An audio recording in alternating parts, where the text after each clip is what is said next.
Welcome to రషిత్ institute. రెగ్యులర్గా మనం ఒక మోస్ట్ ఇంపార్టెంట్ ఈవెంట్స్, ఒక 2 ఈవెంట్స్ గురించి డిస్కస్ చేస్తున్నాం ప్రతిరోజు కూడా. అదేవిధంగా ఈ రోజు కూడా కొన్ని ఇంపార్టెంట్ ఈవెంట్స్, ఒక 2 ఇంపార్టెంట్ ఈవెంట్స్ అనేవి మనం ఇక్కడ డిస్కస్ చేయడం జరుగుతుంది. మీకు ఆల్రెడీ డిస్ప్లేలో కనిపిస్తున్నాయి. వాటిలో తొలి విశ్వశాంతి కేంద్రం అనేటువంటి విషయం గురించి చూద్దాం.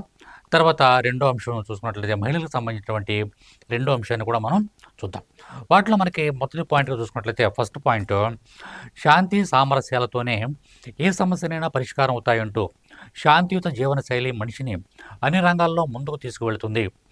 ఈ భావనకు ఆలంబనగా నిలిచేలా దేశంలోనే తొలి విశ్వశాంతి ప్రపంచ శాంతి కేంద్రాన్ని హర్యానాలోని గురుగ్రామ్లో దీన్ని నిర్మించడం అనేది జరిగింది.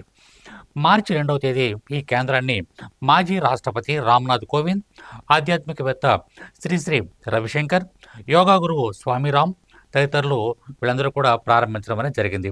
ఈ కార్యక్రమంలో హర్యానా ముఖ్యమంత్రి నయీబ్ సైని, ఢిల్లీ ముఖ్యమంత్రి అయినటువంటి రేఖా గుప్తా కూడా ఈ యొక్క కార్యక్రమంలో పాల్గొనడం అనేది జరిగింది. ఈ కేంద్రం అహింస విశ్వ భారతి వ్యవస్థాపకులు ఆచార్య లోకేష్ ముని కృషితో దీన్ని స్థాపించడం అనేది జరిగింది.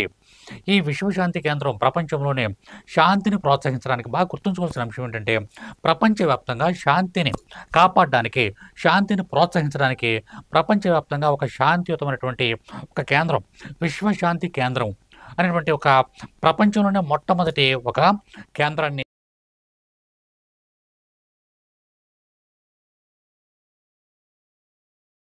స్థాపించడం అనేది జరిగింది.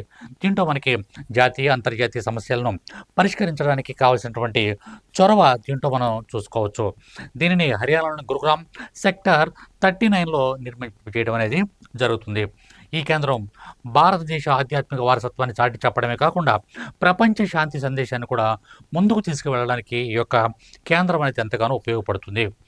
ఈ కేంద్రంలో ఐక్యరాజ్యం సహకారంతో జైన జీవన శైలి, ఆధ్యాత్మికమైన పరిశోధన, శిక్షణా కార్యక్రమాలను నిర్వహించడం అనేది జరుగుతుంది.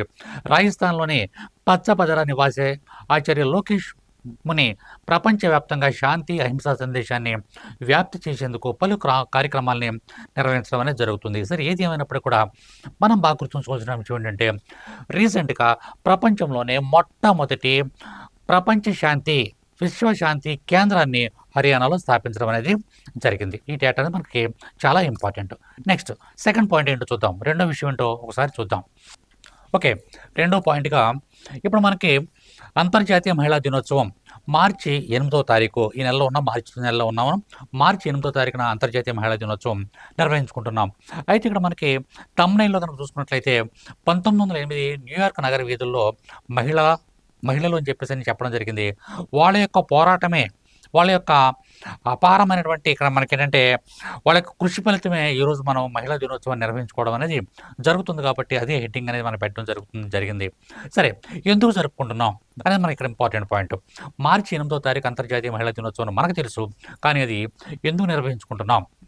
అంతర్జాతీయంగా మహిళలు తమ హక్కులను గుర్తించి మహిళా సమానత్వం, సాధికారత, సామాజిక మార్పుపై అవగాహనతో పాటు వీటి సాధన కోసం ఉద్యమించవలసిన కర్తవ్యాన్ని గుర్తు చేసుకునే రోజు ఈ రోజు మార్చి 8. ఈ సందర్భంగా అంటే మార్చి 3లో ఉన్నాం, వితిన్ 4-5 డేస్లో మార్చి 8వ తారీఖు రాబోతుంది. ఈ సందర్భంగా ప్రభుత్వ రంగ సంస్థలు, పలు సామాజిక సంస్థలు, వివిధ సామాజిక, ఆర్థిక, సాంస్కృతిక, రాజకీయ రంగాల్లో మహిళలు సాధించినటువంటి విజయాలను గుర్తించి వారిని గౌరవించుకోవడం ఆనవాయితీగా రావడం అనేది జరుగుతుంది.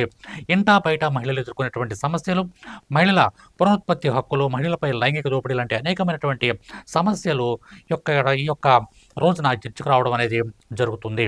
2025 సంవత్సరం ఈ దినోత్సవం ఈ మహిళా దినోత్సవం యొక్క థీమ్ చూసుకున్నట్లయితే, అందరూ మహిళలు మరియు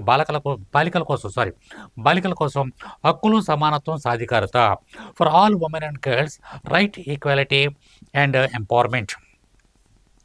అయితే దీన్ని ఎప్పటి నుంచి నిర్వహించుకుంటామంటే 1908 న్యూయార్క్ నగర వీధుల్లో తమ హక్కుల సాధన కోసం వేలాది మంది మహిళా కార్మికులు నిర్వహించినటువంటి వీరోచిత పోరాటానికి గుర్తుగా మార్చి 8న అంతర్జాతీయ మహిళా దినోత్సవాన్ని ప్రకటించడం అనేది జరిగింది. సుమారు 15,000 మంది మహిళలు మహిళా హక్కుల కోసం ఉద్యమించడం అనేది జరిగింది.